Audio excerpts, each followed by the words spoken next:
Hi, everyone, and welcome back to the second mini lecture for the week. And in this mini lecture, I will discuss audience analysis, which I will take from chapter 3 of your textbook. This chapter is very important, but my mini lecture is actually going to be pretty short. So what I actually encourage you to do is to read the chapter and then watch this mini lecture. So, all right, let's start from the beginning. What is the three most important component when you're thinking about your speech location? Yeah, because when you're about to deliver your speech, of course, you need to know where you're going to deliver your speech. And so you need to find out what is the physical or where is the physical location, whether it's a small room, it's a big room, a large room, your living room, your bedroom, or yeah, whatever the location is. Make sure that you know where you're going to deliver your speech. And then you also need to think about the technological needs. Whether you need, for instance, a microphone, or you think you can just talk and your audience will be able to listen to you. In this case, if you're giving your speech in your living room and you invite your parents or your partner or your kids to watch you, then make sure that you understand whether you will need some sort of technology or not. And the next one is your audience size. I know that in this course, you are asked to actually record your speech in front of at least two adults in your audience, because we want to make sure, since this is public speaking, you have to have an audience. Yeah. And whether you're going to have a small audience or a large audience, it's going to affect how you're going to deliver your speech. And then you also need to understand who your audience is.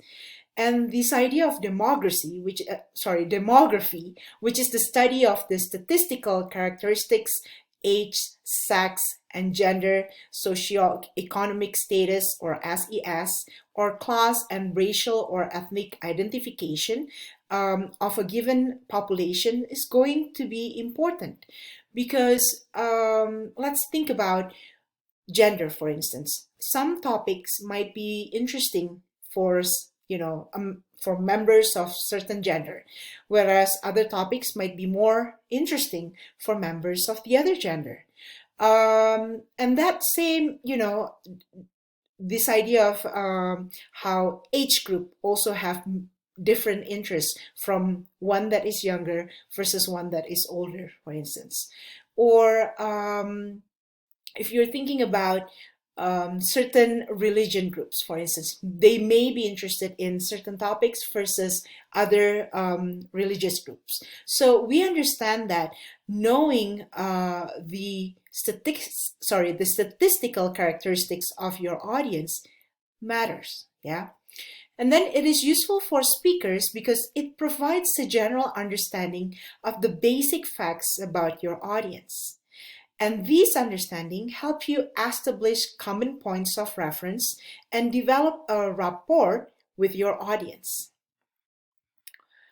The truth is, when we're thinking about differences in our audience, our brain just started to think about stereotypes. Oh, for instance, if the majority of your audience is females, for instance, and you started thinking, oh, maybe I need to talk about um, beauty or about fitness because those are topics that might be interesting for them. And that's what we meant by stereotypes, which is an overgeneralization about a person or group based on assumed characteristics. And here's the key. I want you to understand everyone stereotypes, everyone. And that includes me as well. Because our brain researchers have shown that we are hardwired to make quick assumptions based on identity characteristics. And this is a very important information because I know that people like to say that stereotypes is a lazy way of thinking, and in a sense, that's true. But since that is our brain's ways of organizing information and making quick or snap decision, then it's hard for us to avoid that. And I do actually want you to start thinking about that, because that is going to be one of the two questions I'm going to ask for this lecture check questions. The next one, before we go to the lecture check questions, is actually talking about gathering information about your audience. There are two ways basically to gather information about your audience. One is informal audience analysis. So this is unsystematic. And what you do is basically just chat and have a conversation with members of your audience to get to know them better. And the second one is a formal audience analysis. And this is a lot more systematic. And through interviews, focus groups, as well as surveys, then you'll be able to gather this information formally from your audience. So basically, that's the general gist of the chapter. There are so much more detailed information provided in your textbook. So I do want you to read your textbook and then do these lecture check questions. The first one is what I want you to do, to create 5 questions that will let you know your classmates better. So 1 or 2 of those questions should relate to a topic that you intend to present in one of your speeches this semester. I want you to not worry, because you may change your topic later on, but this is, just an exercise to get to know your classmates better and apply the skills you learned from this chapter about audience analysis, and also get you to start thinking about your speeches. So, for instance, if you are interested in talking about health issues, for instance, then you can ask, in one of those 5 questions, you can ask, do you have any health concerns, for instance? Or does health matter for you? So you can ask questions that may hint to the topic that you're interested in developing for your speeches in the future. And then when you have posted your questions, make sure you respond to your classmates' post by answering their questions. Remember, you must respond to at least 2 of your classmates' posts to receive full points for your discussion activity this week. And then the deadline for this discussion is on Sunday, May 31st by 11:59 p.m. Make sure that you post your questions before noon on Sunday so that you provide time for your classmates to answer your questions, and that will provide time for you as well to answer your classmates' questions. All right, so that's your first lecture check questions. Now I'm going to move on to the second lecture check questions, which is, as I said in my presentation, our brain is just hardwired to stereotype. And I know we're not supposed to do it, but in real life, this is what we do. So in this lecture check questions, I want you to share in the discussion board your experience with stereotyping someone else and how you overcome that experience. I'm going to give you an example. I'm an omnivore. I eat everything.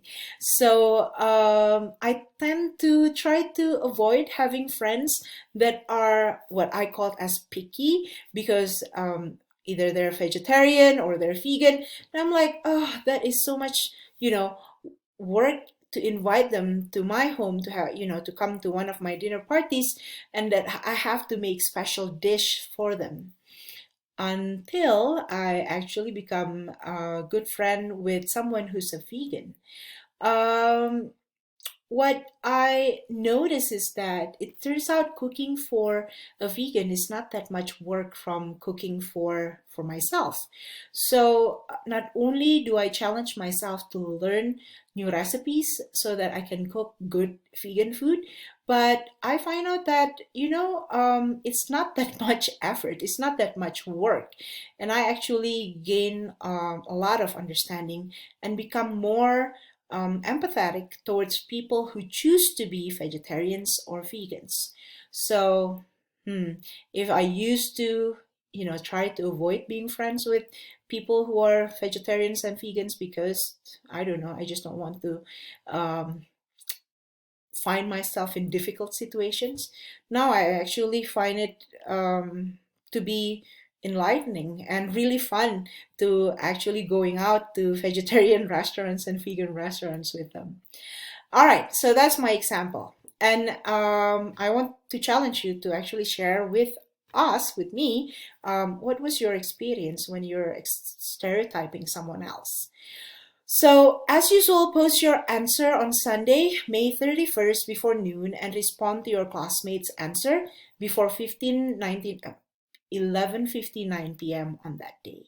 All right, so those are the two lecture check questions, and I hope you will have fun actually trying to answer them. And if you have any questions, don't hesitate to email me or to come to my office hour this Friday. The link is provided in your Welcome to Week 1 module. Thanks, everyone.